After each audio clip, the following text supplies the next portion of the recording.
first poem, just to jump things off, is called Ignorance or Bliss. The woman from 6B has dyed her dog hot pink, like a fluorescent pomegranate, like fucking Barbie's dream house.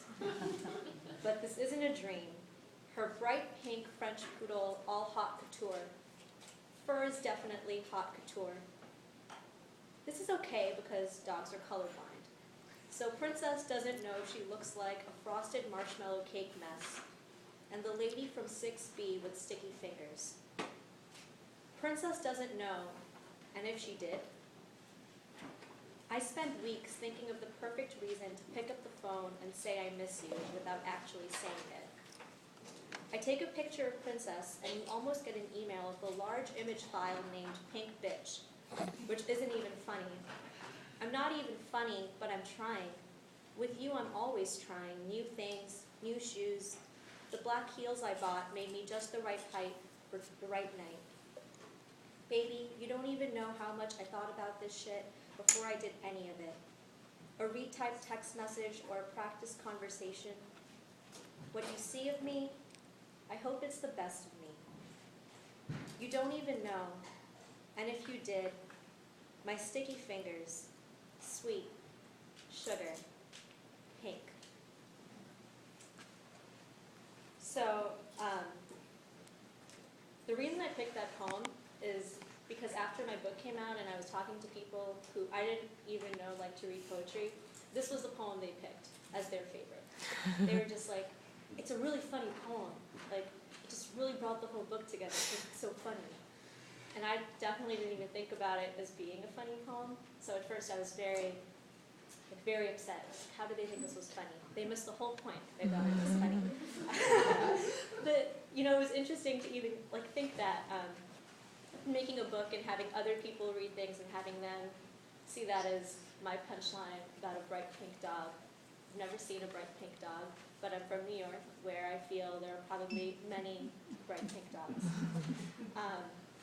New York is really important to me. I think if I didn't come from New York, I might be a different person, possibly less nervous, less like in a hurry all the time. And I think New York really changed my life.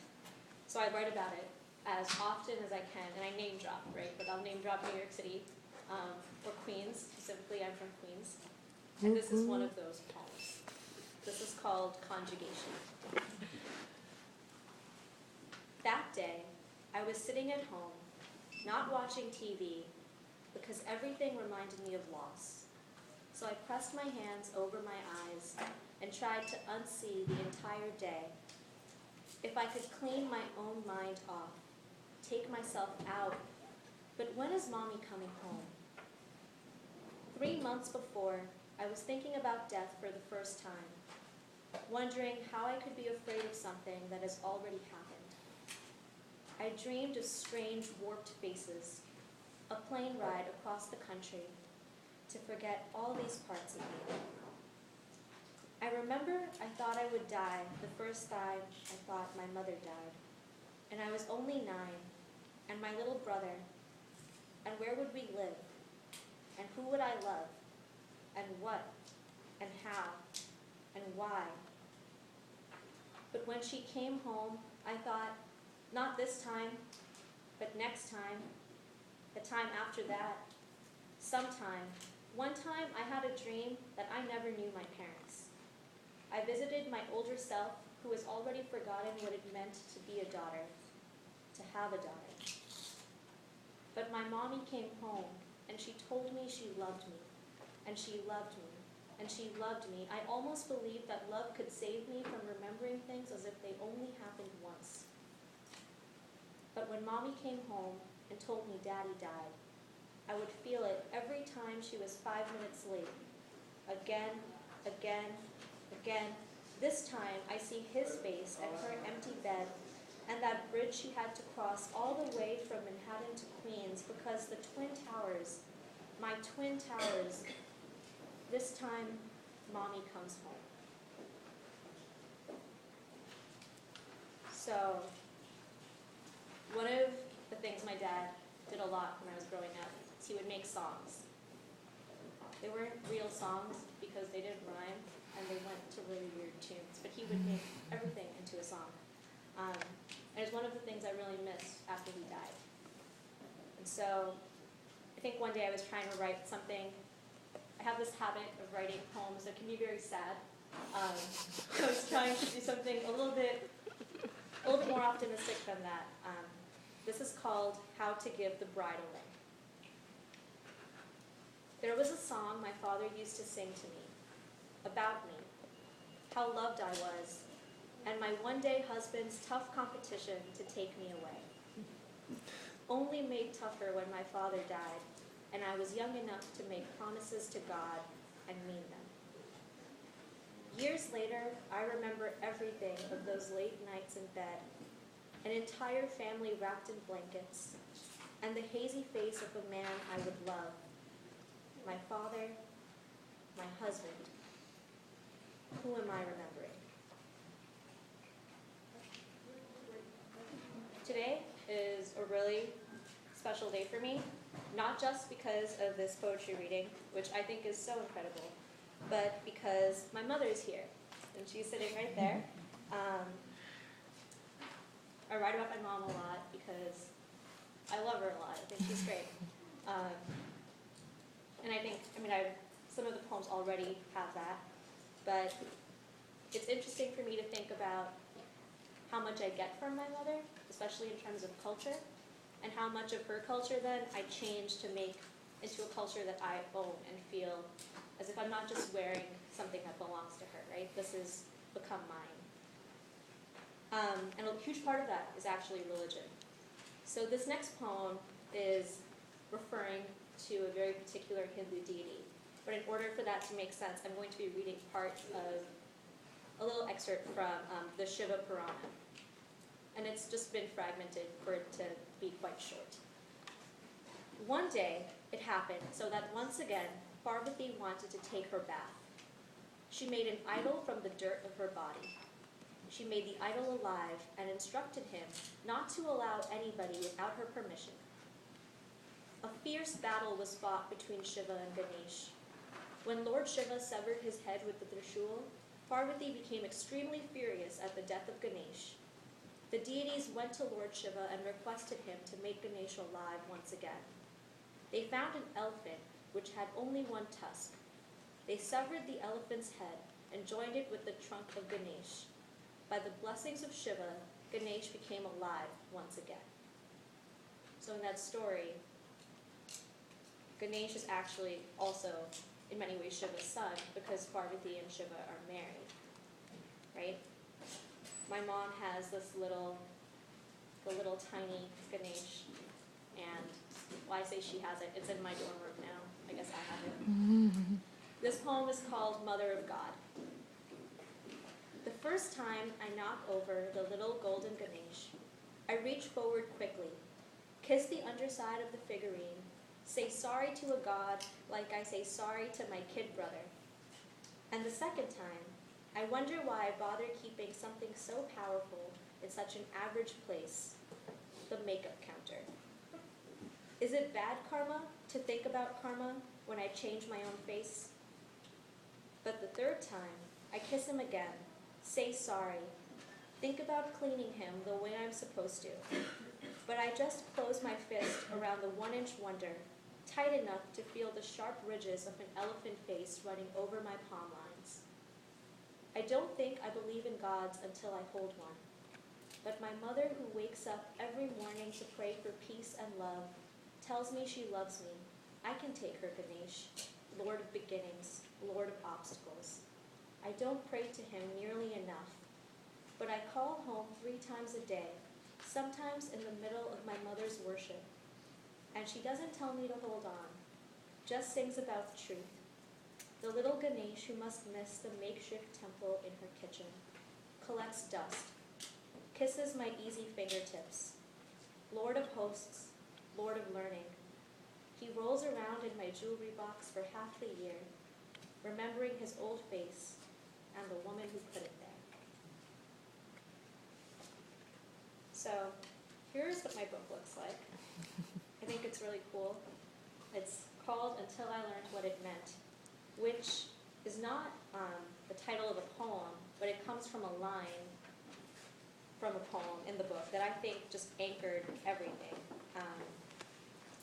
It's even divided into sections. Those sections also come from various lines in this poem. It's called The Itis. I was in the shower, trying to catch water droplets with my head down, which isn't how you catch water droplets or anything at all. Do you know how many almost made it into my mouth and then trickled away?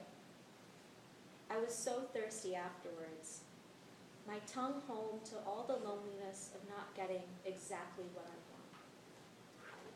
I had an aunt in Oklahoma City named after a goddess. I called her goddess, and then she moved away, my aunt goddess. The last time I saw her, I could feel all the laugh lines running down her face as if time wasn't hurrying fast enough. She told me that her hands ached because of the arthritis, which sounded like a lovely word until I learned what it meant.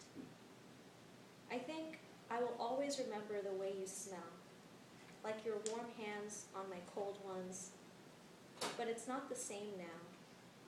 It makes me crazy now. My aunt got divorced when she was 45, which is shitty, but she said it was fine because he was a Chipia anyway. No one gets what they want, so at least she isn't lonely being lonely.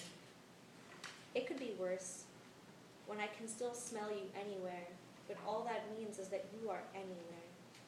I can't fold my hands in the winter, and even in the shower, I try to clasp fists of water, fists of steam. Do you know if this is how it's going to be from now on? I'm so thirsty, and the water, and my fists, and my mouth, and the steam clearing my sinuses. April is National Poetry Month, which I think is really cool that this is happening in April. There's this thing that writers do, and I know some people here also try to do it. You write a poem a day for all of April. This is my 5th year doing it.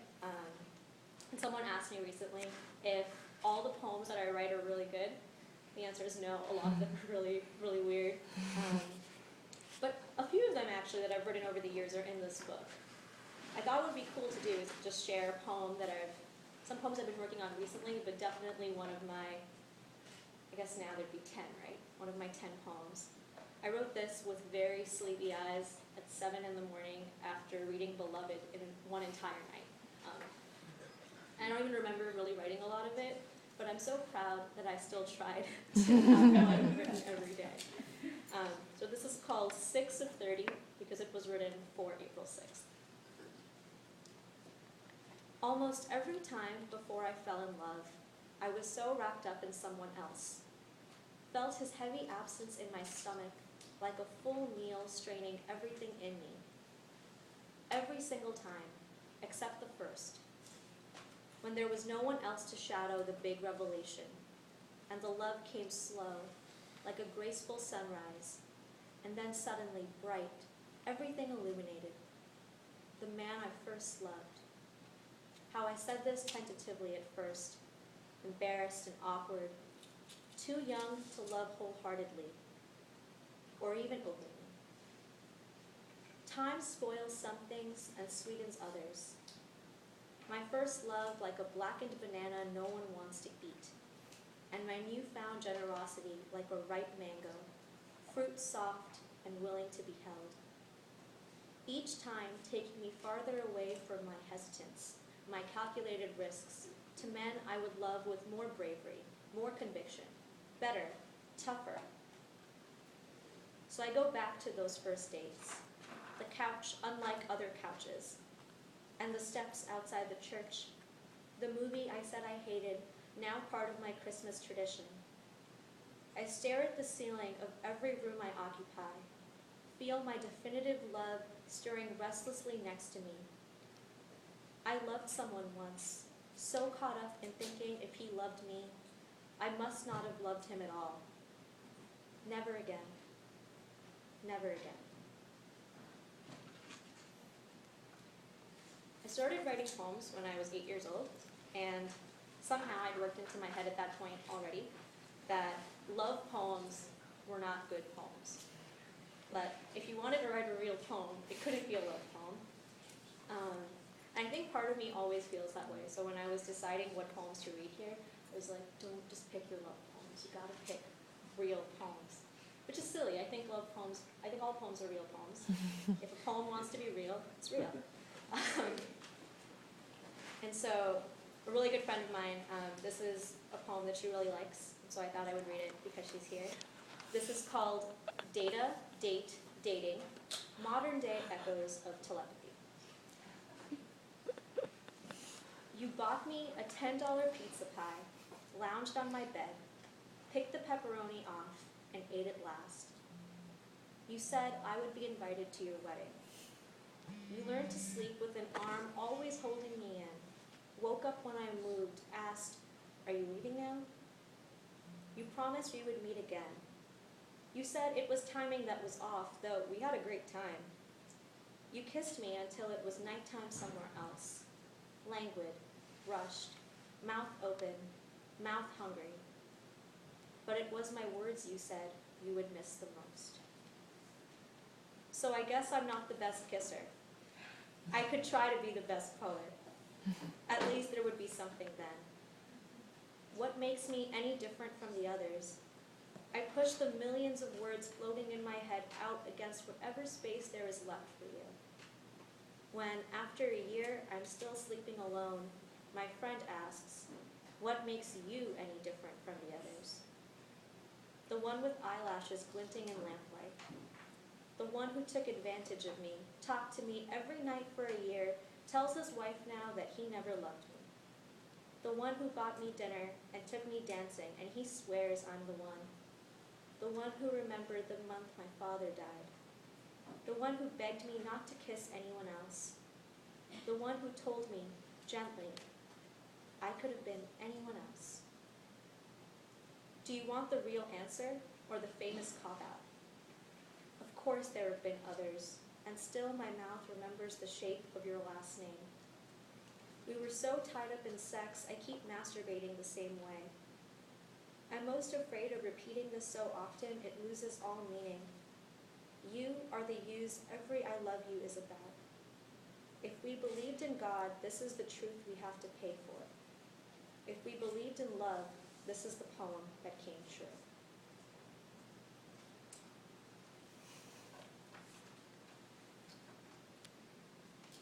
So, since I've been writing for a long time, and people have been reading, and I've been very lucky for that, every so often someone's just like very, very curious as to how I keep doing this and why I'm sharing.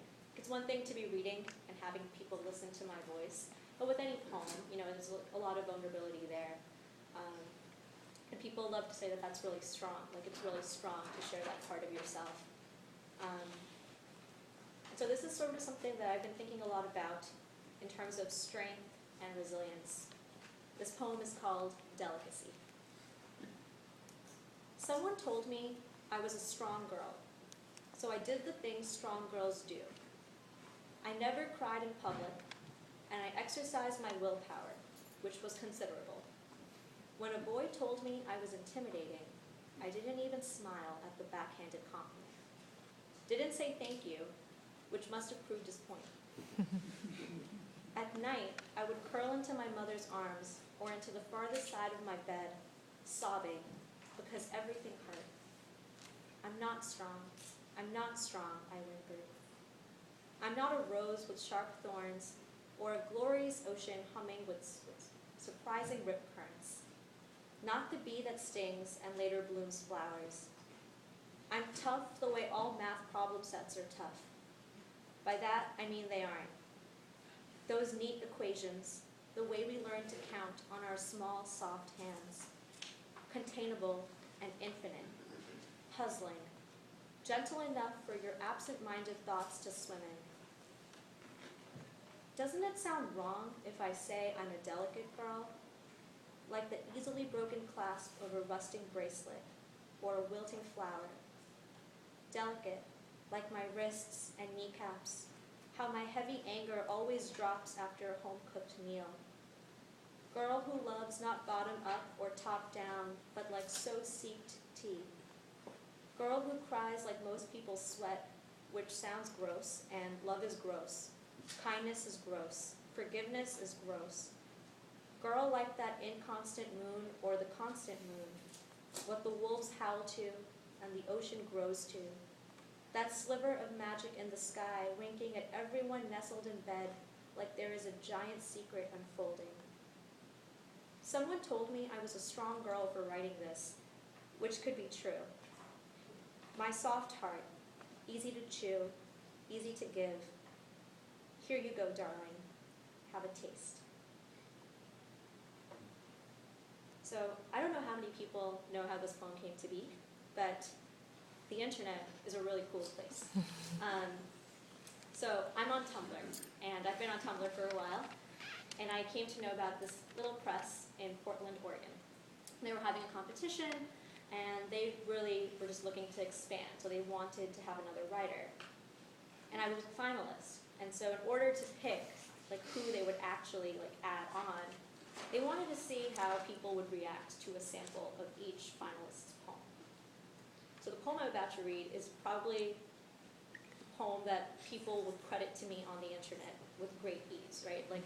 I think it got over 1,000 notes. So what that means is over 1,000 people either liked it or wanted it on their own blog. And it was really interesting because people were reading it and they were like, I really liked that poem, how much work did you put into it? And this is one of my 30 poems from the month of April of last year. I think it was actually April 30th. This poem is called The Beauty Radius. I'm one of those people who doesn't know what she looks like. My reflection scares me sometimes.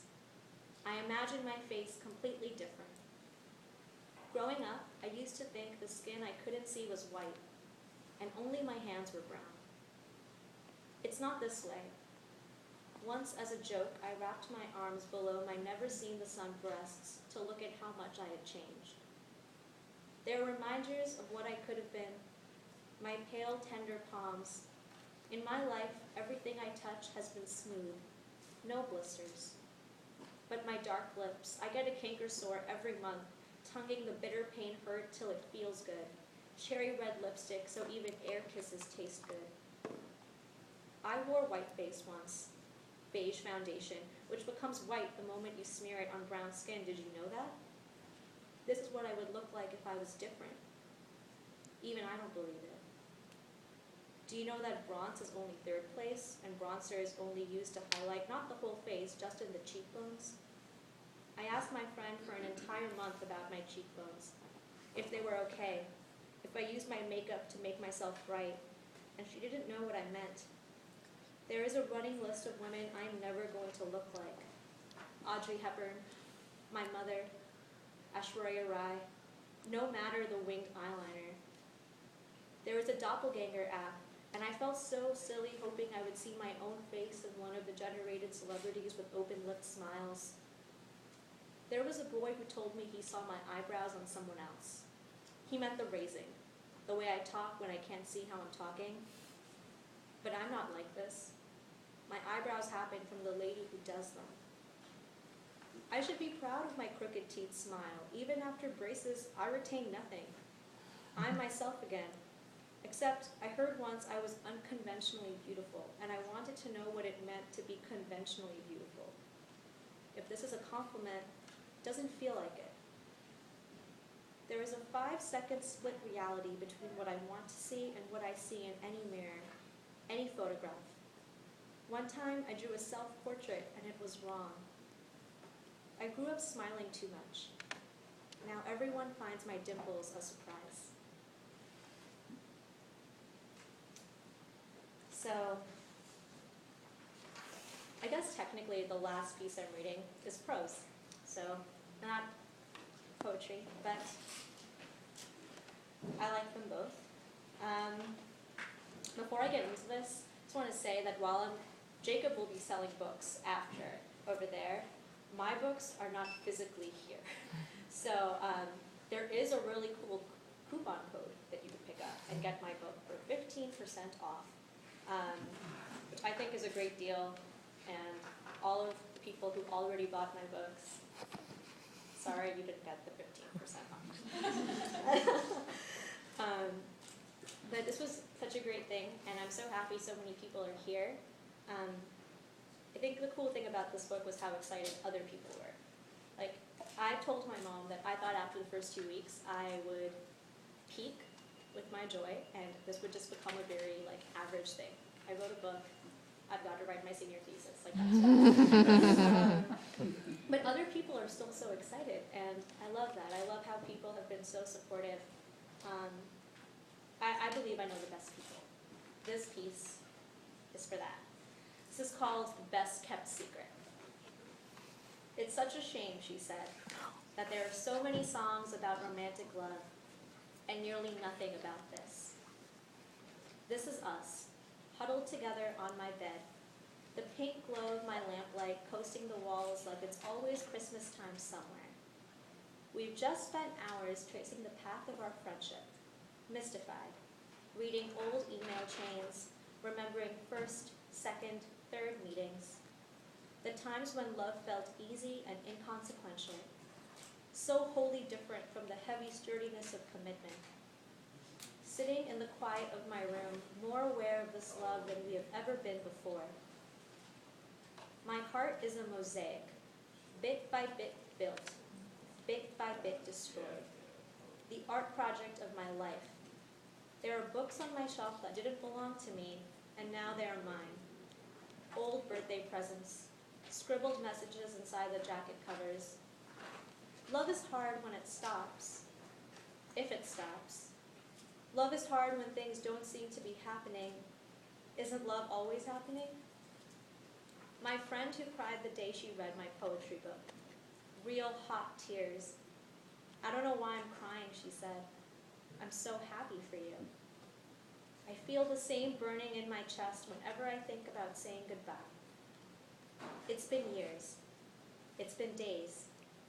I hate sleeping alone. If there is a life without a village of good neighbors, friends who promise to babysit my children, the girls who predicted the face of my husband, I don't want it. My created heart trembling any time I think about how lucky I am. The best kept secret. There are so many songs about romantic love, and nearly nothing about this. Thank you.